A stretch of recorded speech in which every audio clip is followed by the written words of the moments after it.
dua isi tanah negara tu, jadi buaya macam tu kau, gak buaya seni saya, gak buaya kuda sedi, nah beresnya cuci tu kau bicara, isan ni karena ni lagi ni dua tu dua kisah dia ni karena tadi, cuma artinya ada tu kau tu nak jadi tu ni bawa balik dalam kami nak kata. Cuma nak sampai rasa gak buaya kuda sedi, hospital gak. Asyik saat lama tinggal ni, masalah kuda saat lama mak daun ni. Asyik biasa naga, saat lama ti daun ni asyik leher si kuda malah bicara ke socan itu mah ni kamu kuda sedi sana boleh, kamu buaya kuda bisa, jima buaya jima agak saat dia beri wala katua itu nagaan. Tuhan ataupun dewa yang kadang kerana baca setawa itu.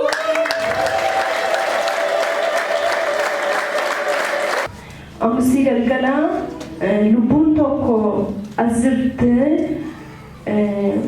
guya ilane jawya furaba kate guya ilane jesu jurtu konarga jedani khat abadani gafan abadda kusmas tinakufe afuraman raje bayichan Waaqayyo dua sakanana wajje inni lama famo waa'ee mucaa kootiiti mucaan koo guyyaa tokko asitti in kadhannaa dursaarratti Waaqayyo du'a kan malee sirra oolcheera jedhan ameen jedhan fudhadhee gaafan asii sagantaan xumuramee baanee masqalanyaa gaafan ga'u makiinaan akkasumatti dhufee jechaadha makiinaa manaatii makiinaan kun ariifatee sin deemu qasfedhee sin deemu Gafan akan sebuke lalu mucaan ko gadi ebo mama kina kabachaa jira jechuudha waaqayyo du'aan kan malee nama wajji dhugaa waaqayyo gaafa du'a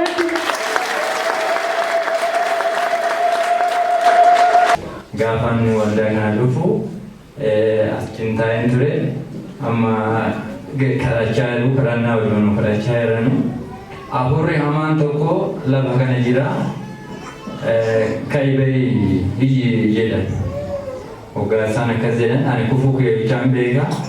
Bayi dia na je. Tokomo ai na je da. Isan nama wakayo nama damu juga zani. Nangko. Laba kana tokofe abori chama sodara yebe. Ega gap sani ti nagenya gade dutugi sipaye samungo spongo sipaye la hoji ko tele nagenya gade durana ha sahi ko na sa namatna sa jolle jille olingalu.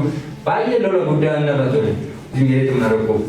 Untung iya bos angkawe, dua bos angkawe, mata bos apur hari tadi. Untung tille gapsan nara ban mulu nara be. Untung tu fayina gede karena nama galatan wakai nagore dua galan wanya basi. Nagalat tepan Mucaan ko isa kana lafuma ke yeroo darbe torban sadii dura dhukkubsate mana yaalaa hospitaala sadiin geesse Zaditun ikatita sarawletti tinaasafe ikatita sarawletti immoo vision hospitalitti tsaafe amma kana hospitaala sadanu torban guyyaa mimmaram mucaa operaasyoon ta'uu qaba ba'uu qaba qonqosaa keessis mormisaa keessis operaasyoon haa ta'u jedhanii murteessan saajaa walakkatti mucaan kee dubbachuu dadhabeera okwallaadeera yeroo dhumaatti kootu laalinaan jedhan faanturaa immoo Zaidi ada nanti kalau terperada dah kira. Abang nanti terkenti nak kali. Dengan hendak pilih kalau cari orang bicara apa terjadi. Gak pasal zaidi pun sen apa kali isi juga karena pun sen tu aja deh bagam polisi acara aja. Ijuma hot muncak kela dengan aja. Gadan dia doa gani kalau tergad dia zaidi asyik kalau apa hot nak gadan. Kapan nanti kaya dengan sen muncak kalau kira rumah. Koda pula dia kerja ni nanti misalnya saya nak hati kawan sana morma saja dah tu ya awak ayo nak tena kan tena hati jadi waran lupa tapi saya sampai cakap kok satu tu kemudian. Jadi kalau dia mahu dah ini sahaja kemudian. Amin. Amu sih kita tak ada kan nama marah mana tiga tu. Adnan agak pada kata tamu cawat i berbare wat i dima. Nyata nak dari bela itu nyata dia.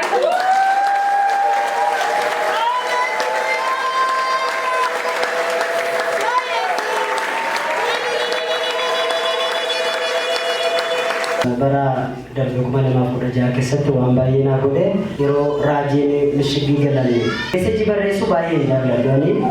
Meesejii akkas jedhi barreessiin jedhanii haadha manaa kootiin si hundinanii waan hin jalqabee karaatti na duraa hafee bara kana keessa Waaqayyo akka na xumuru akka isaarratti naa kadhatanii mana ijaaruu miti jechaadha.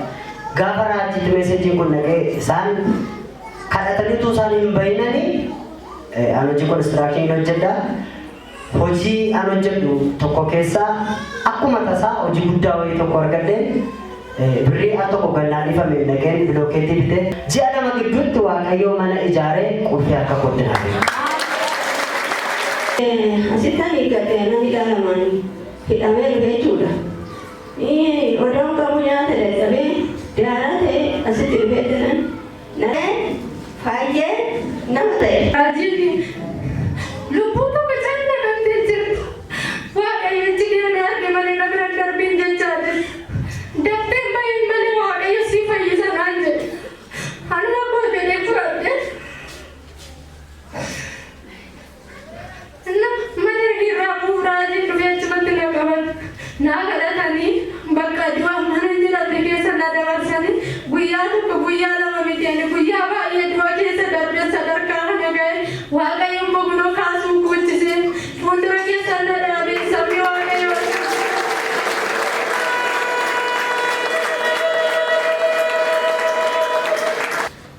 Baay'een dhukkubaa ture qomoo kaasee qabee hoggaa wayii qabsu duubatti na waraana.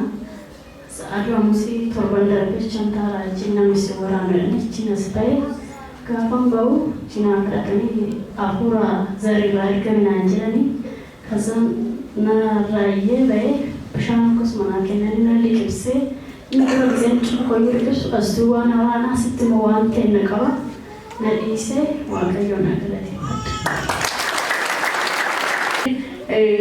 Waaqayyo waan baay'ee naa godhee du'a baay'ee salphina baay'ee na wajjee kadarbii lamaan irraa mucaan kana dhukkubee tureeyyuu fincaa'uu hin didee nyaata naa nyaatus hin didee fuudhee mana hin gaafa geessinu dhibeensa wallaalamee hiniyya malee waan isa godhu hin beeknu garaan isaan mana geera fincaa'uu hin taa'u hin rafuu baay'ee dhiphadhe dhugaasin hin jedha baay'ee nees akkas ta'ee akkaan beeku waan ta'eef barii fidees waan daala dhufee warra dhukkubsatan si jennaadhaan mucaan fuudhee bahee naa kadhatanii narraayyee hin bahee mucaan kusaa sana jalqabee inni ol deemsu sin dhiise isa garaa isa immoo fincaa'uunis deeqaa sanaas bahee mucaadhaaf kadhatanii kadhatanii mucaas garaa kaasuu jalqabee fincaanis fincaa'ee nyaatas naa nyaate deeqaa sanaas Ayyo waan guddaa naaf godhee kan iddoo biraatti dhaga'e sun taane waldaa kana argee dhufee kadhannaa wantoota garaagaraatiin iddoo kanarratti waan naaf ta'een Waaqayyoon dhugaa ba'a. Bara 2012 tiraansii fudhadhe. Isa yeroo tiraansii fudhadhe sana keessa qophiin barbaachisu jira waan ta'eef dubbisa midhaanii numa dubbisna ijoollee wajjin. Isa booddee ibsaan immoo babbada waan ta'eef guyyaa tokko kophaa kifilii wayii keessan kophaan ciisan ture. Achi ciiseen dubbisaa jechuudha halkan wayii. Isa booddee ibsaan baddeennaan korraasiidhaan dubbisa. Isa booddee ituun dubbisu sa'aatiin xiqqoo hir'ina qabeennaan akka ciisuu falee jechuudha. Isa booddee an xiqqoo ciisee takkee dubbisadhee murteeffadhee ciisi. Garuu hir'inni sun waan baay'ee dadhabee fi of dagadhee rafee jechuudha. Isa booddee lafa immoo ciisaa jechuudha firaashii. Lafa immoo akka sharaafaa girgiddaafatti sharaa jira. Isa booddee ani argine korraasiin dhiitee jechuudha. Isa booddee takka rafee gaafa ga'u natti to'anni kun. Isa booddee gaafa dirriba keessaa kan waan bishaan itti naqu qabu ibiddi lafatti qabateera jechuudha. Gaafa dirriba keessaa kan namni na bira jiru waan inni ittiin dhaamsu hin dhabe. Afuufee dhaamsuu hin danda'u bishaan itti naqu qabu. Isa booddee indilimsii ofirraa fuudhanii ittiin tumee jechuudha. Isa booddee indilimsiin sun immoo itti qabatee baay'ee haala ulfaataa keessa ture.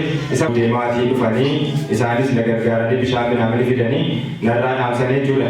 Carraa yuunivarsiitii argadheennaan tuu yuunivarsiitiin waamilanii gara kana dhufee waldaa kana dhufee gara xiqqii kanan ta'a jechuudha. Isa booddee raajiin dhufanii Waaqayyoo waan baay'ee keessa dabarsee si fidee tu Waaqayyoon taatee ta'ee sa'uu baatee jala sin geessu turtee jedhanii wanta keessa darbe sana hunduma isaa kaasanii natti dubbatanii innaan baay'ee dinqifadheetan annan boo'isi isa booddee waaqayyoon akkasitiin ati na argaa turte dheetan baay'ee dinqifadhee isa booddee waaqayyotu kanaan dura si gargaare ammas waaqayyo si duuka jira naan jedhanii isa booddee biyya lattutti si duuka ta'anii raajinnaa kadhatanii isa booddee gara yuunivarsiitii deemeenna biyyillee biyya amantii miti immoo baay'eetu na dhukkubu raajiin immoo tokko miiseejii saafee akkas na dhukkuba iddoo akkasii na dhukkuba garaan na dhukkuba nyaachuu hin danda'u immoo ta'u dugda kanatti sireerra doormiitiin malee laabireetii dhaqeetaa hin dubbisu isa booddee raajiidhaan barreessee tole naan jedhanii akkuma sanaan natti tole jechuudha isa booddee raajiin tole miiseejii naa deebisan isa booddee uffee dheetan numan taa'ee jedhe naa ka'ee sochoo jammar dugdi kun tasana na dhukkubu isa booddee raajiidhaas miiseejii deebisnee fi yeroo manatti dhaquun dhaqee galateeffadhanii dhufee kanas waaqayyo karaa isaaniitiin dhukkuba sana natti fure hijjedhaati waaqayyo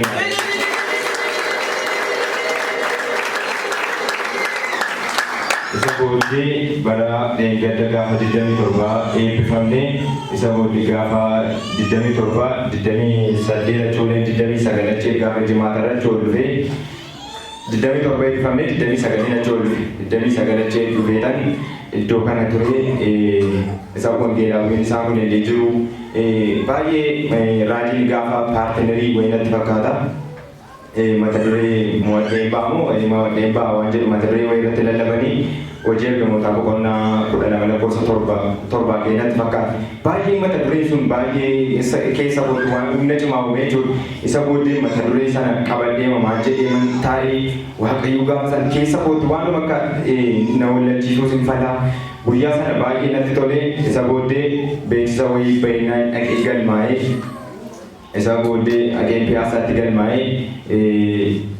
galmaa'ee nan deebi'e isa booddee gaafa guyyaa lamaa kontaati qormaata fudhadhaa jedhanii dhaqeen qormaata fudhadhee isa booddee amma kana chachii numa dhufaa baay'ee itti eebbifame wantas keessaa lallabamutti jechuudha isa xumuraa immoo kamisa galgala namooti raajiin namooti dhuga baadiyyaa fi gara kanatti dhufuun argaa jedhanii baay'ee naasoo turanii kadhatu turanii isaan dura garuu gaafa kamisaa abjuudhaan raajii kan arge waan isaan bulee ka'edhanii waan isaan natti raajanii yaadachuu dadhabee isa booddee ituma keessa deemaniitu waynaan jedhanii bukkee darban isa booddee hafuura wayii ta'eetiin guutamee raadhee jimaatumtii isaa naannoo gaarmentiin jira naa dawwalanii darbitee taatii kottuutii waasii dafii dhiyeeffadhama dafinoo saatii walakkaattii naan jedhan kanaafis kun hundumtuu waaqayyoon ta'eetii jedhaati waaqayyoon